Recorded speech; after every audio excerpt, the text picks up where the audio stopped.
Hello दोस्तों, कैसे हो आप लोग। होप सो अच्छे होंगे। चलिए आज हम इस वीडियो में बात करने वाले हैं थ्योरी ऑफ रेंट के बारे में।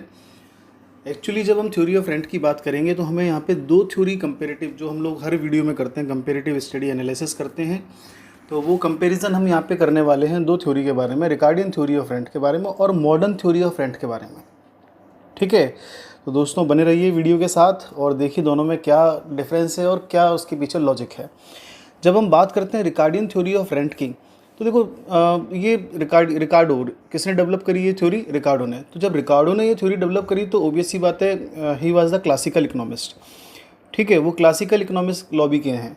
तो बहुत पुरानी बात है ये, नियर अबाउट 18th सेंचुरी, है ना। तो मतलब उतनी पुरानी बात होगी। तो हम रेंट के बारे में बात करेंगे तो क्या बात करेंगे?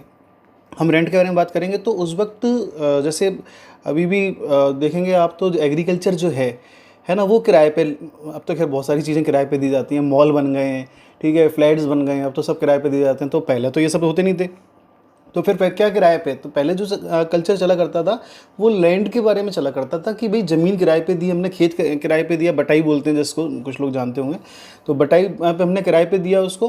तो फिर उसके बाद उसकी प्रोडक्टिविटी के हिसाब से क्या रेंट होना चाहिए, वो यहाँ पे रिकार्डो ने डिस्कस किया है कि भाई कैसे कैसे। अच्छा, ओबियस सी बात है कि जैसे अगर मैं बात करूँगा कि कहीं कई ज़मीन बहुत अच्छी होती हैं, आपने सुन रखा होगा, पढ़ रखा होगा कि कई ज़मीन बहुत अच्छी होती है, कई ज़मीन जो है वो इतनी अच्छी नहीं होती है, वहाँ पे प्रोडक्शन इतना अच्छा नहीं होता है।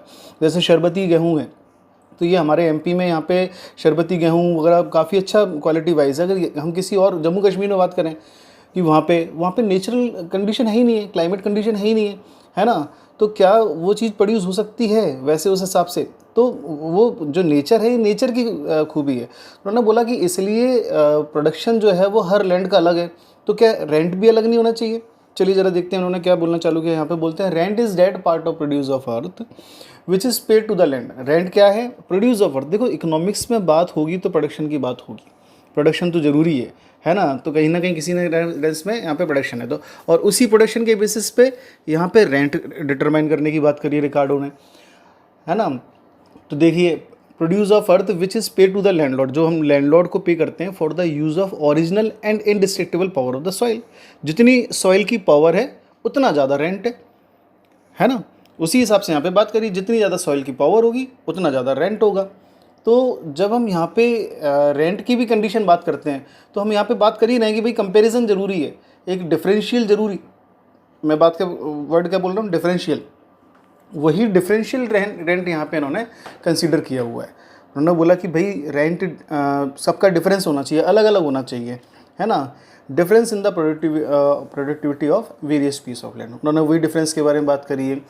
ये डिफरेंस क्यों आ सकता है? एक और पॉइंट यहाँ पे, ये डिफरेंस क्यों आ सकता है? Situational, location. जैसे मैंने यहाँ पे एमपी की बात करी तो एमपी की लोकेशन अलग है, जम्मू कश्मीर की बात करी वहाँ की लोकेशन अलग है। जम्मू कश्मीर में अगर मैं बोलूँगा कि वहाँ पे सेब है, तो एमपी में हो सकते हैं क्या? नहीं। लोकेशन वाइज तो डिफरेंस आएगा ही आएगा, ठीक है ना। तो इसलिए वो जो डिफरेंस है वो डिफरेंस क्रिएट होना बनता है और उसी हिसाब से यहाँ पे हम उसके बारे में बात कर रहे हैं, ठीक है। और वही बात फिर यहाँ पे और वहाँ पे कह रखी, रिकार्डो डील्ड विद डिफरेंशियल रेंट। तो एक्चुअली बेसिकली मैं आपको बताऊँ तो यहाँ पे यही बात थी, रिकार्डो ने जब रेंट के बारे में बात करी, है ना। तो ऐसे सब पे एनालिसिस है, रेंट के ऊपर एनालिसिस है, इंटरेस्ट की थ्योरी ऑफ इंटरेस्ट है, थ्योरी ऑफ प्रॉफिट तो हम बना ही चुके हैं। तो जितने फैक्टर्स ऑफ प्रोडक्शन है ना, सबके बारे में कहीं ना कहीं वो है। तो अभी जैसे हम थ्योरी ऑफ रेंट बना रहे हैं, ठीक है, फिर हम थ्योरी ऑफ वेजेस बनाने वाले हैं, लैंड, लेबर, कैपिटल, कैपिटल के बाद फिर हम कैपिटल के ऊपर इंटरेस्ट की थ्योरी है वो हम बनाने वाले हैं, जल्दी वीडियो आएगा। और बाकी हम थ्योरी ऑफ प्रॉफिट बना चुके हैं।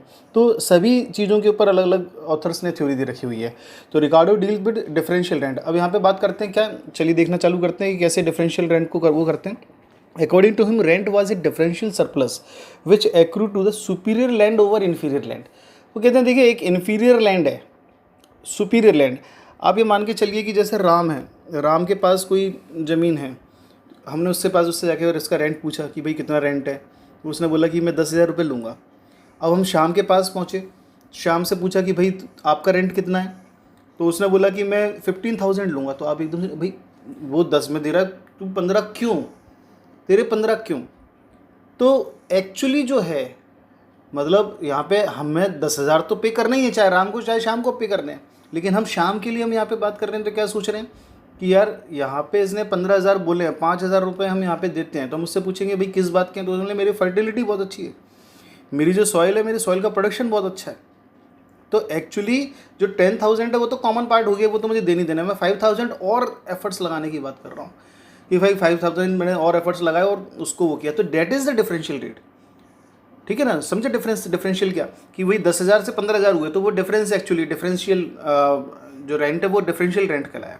ठीक है, जैसे मैं बात करता हूँ, if there are 4 types of land and productivity, है ना, of land A, land B, land C और डी, 4 तरीके की लैंड यहाँ पे हमने एनालिसिस की हुई है। देखो कई बुक्स में बेटा मैंने देखा है कि वो पूरा टेबल बनता है और वो बनता है, लेकिन अल्टीमेटली काम डिफरेंस ही होता है। एज ए टीचर अगर मैं आपको बोलूँ कि एक टीचर का काम क्या होता है, काम आसान करना है, मैं आपको चीज़ें खींच तान करके बता सकता हूँ, बहुत बता सकता हूँ मैं कि ये ऐसा होगा वो वैसा होगा, लेकिन मैं आपके सामने शॉर्ट एंड स्वीट समरी रखने की हमेशा कोशिश करता हूँ मैं। तो वो मैंने आपको शॉर्ट एंड स्वीट में यहाँ पे बताया हो, आप बोलोगे सर वो उसको वो फलानी टेबल मैंने देखी, वो देखा, तो सब में यही काम किया जा रहा है जो मैं आपको यहाँ पे शॉर्ट एंड स्वीट वे में बता रहा हूँ, सबका वही काम है ना। तो लैंड ए का जैसे अगर मैं बोलूँगा कि भाई 5,000 रेंट है, लैंड बी का 4,000 रेंट है, सी का 3,000 है, लैंड डी का 2,000 रेंट है, तो हम यहाँ पे बात किसकी कर रहे हैं, कंपेरेटिवली डिफरेंशियल की। तो लैंड ए का जो रेंट होगा वो क्या होगा, रेंट ए का रिकार्डो की नज़र में, रिकार्डो ने कैलकुलेट किया कि जो लैंड ए का रेंट है वो क्या होगा, डिफरेंशियल एक्सेस 2,000 रुपये तो हमें पे करने ही करने हैं, लेकिन लैंड ए के लिए हमें 5,000 माइनस 2,000 करेंगे, तो ये डिफरेंशियल रेंट आ गया। रिकार्डो ने जिसके बारे में बात करी है ना, कि डिफरेंशियल रेंट वो रहता है, प्रोडक्टिविटी को शो करता है। अगर आप डिफरेंशियल रेंट पे कर रहे हो, आप सोचो ना, आप यहाँ पे अगर जैसे हम बात करेंगे तो हम आज के रेफरेंस में तो बड़े आसानी से समझा जा सकता है ये। क्यों, क्योंकि हम कहीं अच्छी लोकेशन पे हम घर लेने जाएंगे, तो वहाँ पे लोकेशन पे हमें जो घर है वो काफ़ी ज़्यादा रेंट में मिलेगा। बाकी अगर हम कोई वैसी लोकेशन पे जो आउटर एरिया कोई लोकेशन होगी हम वहाँ पे करेंगे, तो सपोज़ करो कि वहाँ पे 5,000 किराए पे मिल रहा है, अच्छी लोकेशन पे 8,000 किराए पे, तो आपके दिमाग में क्या बात है, यार 5,000 तो मुझे पे करने ही करने, आपको वो 5,000 नहीं अखरेंगे, लेकिन वो अखरेंगे तो वो 3,000 आप मतलब रेंट को किस हिसाब से देखोगे, आप रेंट को इस हिसाब से देखोगे, आपको मालूम है 5,000 तो मुझे वहाँ भी पे करना है, 5,000 मुझे वहाँ भी पे करने हैं, लेकिन मुझे ये 3,000 एडिशनल पे करने पड़ रहे हैं डिफरेंशियल, तो आपको वो 3,000 पिंच करेगा, है ना। अरे यार मुझे वहाँ पे अगर रेंट लेना तो मुझे 3,000 रुपये मुझे देना है, क्यों, 5,000 की साइकोलॉजी तो आपको बनी हुई है कि वो तो देने, यहाँ भी देने वहाँ भी देने, लेकिन अगर फलानी जगह रेंट अगर मुझे पसंद का चाहिए तो वहाँ, और वहाँ पे आप क्यों उसके ज़्यादा पे करने के लिए तैयार हो जाओगे, क्योंकि वो लोकेशन अच्छी है, क्योंकि उसकी प्रोडक्टिविटी अच्छी है। अगर हम लैंड के रेफरेंस में बात करें तो उसकी प्रोडक्टिविटी अच्छी है, आप उसके लिए उसको पे करने के लिए तैयार हो, तो वो रेंट है उसका एक्चुअली में। अगर हम यहाँ पे लैंड बी के बारे में बात करते हैं तो same in the sense, same concept, 4,000 minus 2,000, ठीक है। फिर हम यहाँ पे लैंड सी के बारे में बात करते हैं तो सेम कॉन्सेप्ट 3,000 2,000, और लैंड डी के बारे में वो है, तो लैंड डी का जो रेंट है वो तो रेंट है, ये 2,000 तो देना ही है, वो आपके दिमाग में बात आ जाती है। तो दोस्तों ये रिकार्डियन थ्योरी ऑफ रेंट है ना। इसके बाद हम यहाँ पे डिस्कस करते हैं मॉडर्न थ्योरी ऑफ रेंट, जो कि डिमांड और सप्लाई बेसिस पे, डिमांड और सप्लाई आप तो ये देख लीजिएगा कि मैक्सिमम थ्योरीज़ में डिमांड और सप्लाई रहता ही रहता है। अभी हम उसमें इंटरेस्ट की थ्योरी भी डिस्कस करेंगे, वेजेस की भी थ्योरी करेंगे, रेंट की थ्योरी बात करेंगे, तो डिमांड एंड सप्लाई जो थ्योरी कॉन्सेप्ट है वो इंटरसेक्शन वो तो बनता ही बनता है। आप बोलोगे सर ये जो रेंट है, और एक्चुअली देखना मॉडर्न थ्योरी नाम वो है, मैंने बोला ना रिकार्डियन थ्योरी, क्लासिकल इकोनॉमिस्ट थे वो, उस वक्त खेत किराए पे उठाते थे, ज़मीन किराए पे उठाते थे। लेकिन अब हम आज के सिनेरियो में बात करें, जैसे हमने आज के सिनेरियो में भी फ्लैट की बात करी, घर की बात करी, तो मतलब मॉडर्न थ्योरी ऑफ रेंट के बारे में हम यहाँ पे उसको देखते हैं कि वो मॉडर्न थ्योरी ऑफ कॉन्सेप्ट में, क्यों, ये तो पुराना तरीका था जो खेतों के रेफरेंस में एप्लीकेबल होगा, लेकिन आज के रेफरेंस में अगर हम बात करते हैं, आज मतलब मॉडर्न थ्योरी है, मार्शल ने डेवलप करी है ये theory, Alfred Marshall, Mrs John Robinson जो हैं, है ना, उन्होंने यहाँ पे थ्योरी डेवलप करी है। तो ये nearly about 19th century initial starting अगर आप बात करोगे तो, है ना, तो उसमें वो हुआ है मार्शल का लास्ट 19th सेंचुरीज़ में।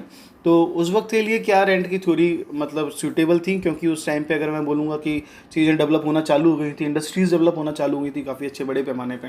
हम आज के बाद में जैसे हम अपने इंडिया में बात करें तो इंडिया में भी काफ़ी हद तक चीज़ें डेवलप हो चुकी हैं, मॉल बन रहे हैं। तो आप देखो ज़मीन की, लैंड की रिक्वायरमेंट होगी, आप क्या मॉल कहीं ऐसे एरिया में जाके बनाना चाहोगे, गाँव वगैरह में जाके बनाना चाहोगे क्या? आप बोलोगे सर वहाँ पे तो नेसेसिटी है, ज़रूरत है ही नहीं, वहाँ पे चलेगा ही नहीं, वहाँ पे डिमांड ही नहीं है। है ना, लेकिन वहाँ पे सप्लाई बहुत है, बहुत सप्लाई, ज़मीन बहुत पड़ी हुई है गांव में, है ना। तो उतनी ज़मीन पड़ी हुई, कितनी स्पेयर फालतू ज़मीन पड़ी हुई है, 1-2 बीघा तो ऐसी पड़ी रहती है ज़मीन है वहाँ पे, कोई वो नहीं है, आप बना लो वहाँ पे मॉल। लेकिन वहाँ पे सप्लाई बहुत है लेकिन डिमांड नहीं है। शहरों में इतनी बड़ी ज़मीन मिलना भी एक काफ़ी बड़ी बात है, इतना बड़ा लैंड का पार्ट होना काफ़ी बड़ी बात है। लेकिन ठीक है, लेकिन सप्लाई बहुत कम है। लैंड डिमांड खूब ज़्यादा है, खूब यहाँ पे शहरों में खूब लैंड की डिमांड है। तो इसलिए डिमांड और सप्लाई एस्पेक्ट यहाँ पे देखना जरूरी था। तो कहते हैं theory of demand and supply to be applied to determine the rent. Marshall ने क्या बोला कि जो डिमांड और सप्लाई जो थ्योरी है वो रेंट पे भी डिटरमाइन करती है। अब आप देखें मॉल में रेंट खूब काफ़ी ज़्यादा जाते हैं, ठीक है, या कोई ऐसी लोकेशन है जहाँ पे रेंट, जो मेन मार्केट है वहाँ पे रेंट काफ़ी ज़्यादा जाते हैं, है ना। तो एक्चुअली क्या होता है, वो डिमांड। आपको बिजनेस क्यों करना है, आपको बिजनेस वहीं जाके करना है, मेन जो मार्केट है, मेन मार्केट में जाके बिजनेस करना है। क्यों गांव में जाके बिजनेस क्यों नहीं करते आप, बात समझ रहे हो।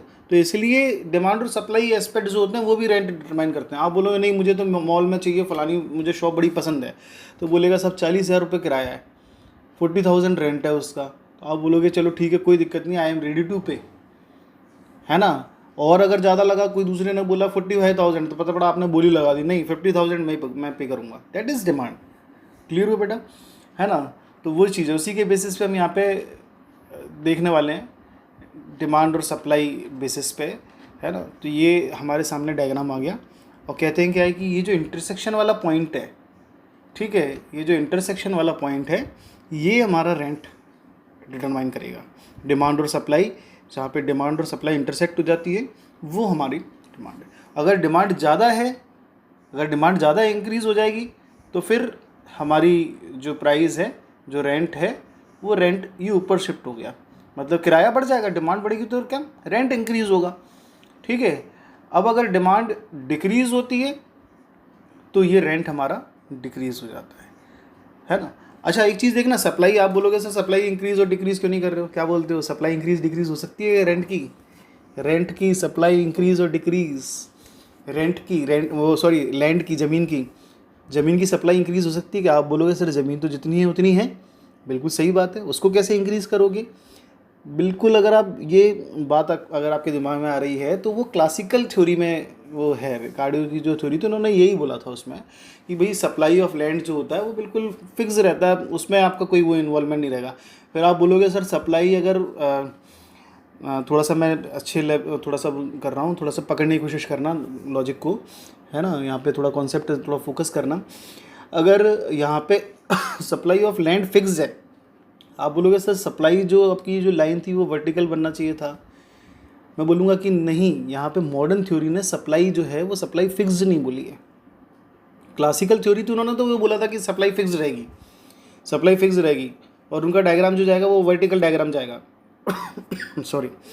और बाकी जब हम मॉडर्न थ्योरी की बात करते हैं तो मॉडर्न थ्योरी में उन्होंने बोला कि सप्लाई फिक्स्ड नहीं होती। उन्होंने बोला कि देखो लैंड का जो होता है ना, ज़मीन का, वो डिफरेंशियल यूज़ होता है।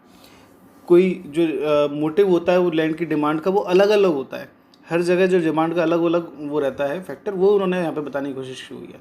तो इसलिए जो उन्होंने बोला है कि ये जो सप्लाई ऑफ लैंड है वो इलास्टिक होगी, मतलब चेंज होगी वो, है ना। क्यों, क्योंकि सबका मोटिव अलग अलग है लैंड लेने का। चलिए अब देखते हैं इसके बारे में।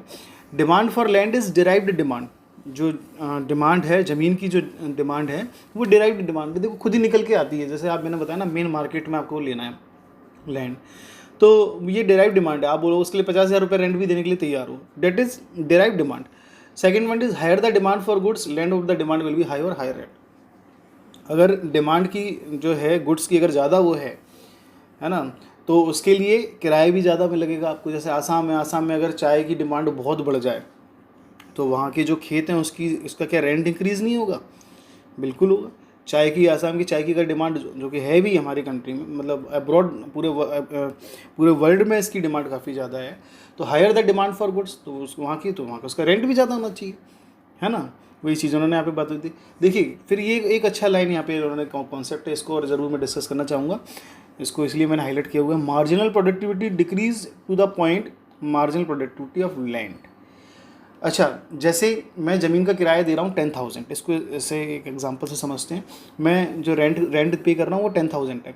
अब मेरी मार्जिनल प्रोडक्टिविटी, मेरा प्रोडक्शन उसमें से निकल के आ रहा है कितना, 15,000 का। तो मुझे 5000 का प्रॉफिट हुआ ना, 5000 का प्रॉफिट हुआ, मैं बड़ा खुश हूँ। क्यों? मुझे 5000 का प्रॉफिट हुआ है, तो मैं वो करना चाहूँगा बिल्कुल। वो ज़मीन किराए पे लूँगा क्या? बिल्कुल लूँगा, ठीक है। लेकिन अगर वो मार्जिन प्रोडक्टिविटी डिक्रीज़ हो गई, 15,000 से 12,000 आ गई, ठीक है, मैं भी प्रॉफिट में हूँ। Decrease to the point marginal productivity of land, समझ नहीं पॉइंट क्या है।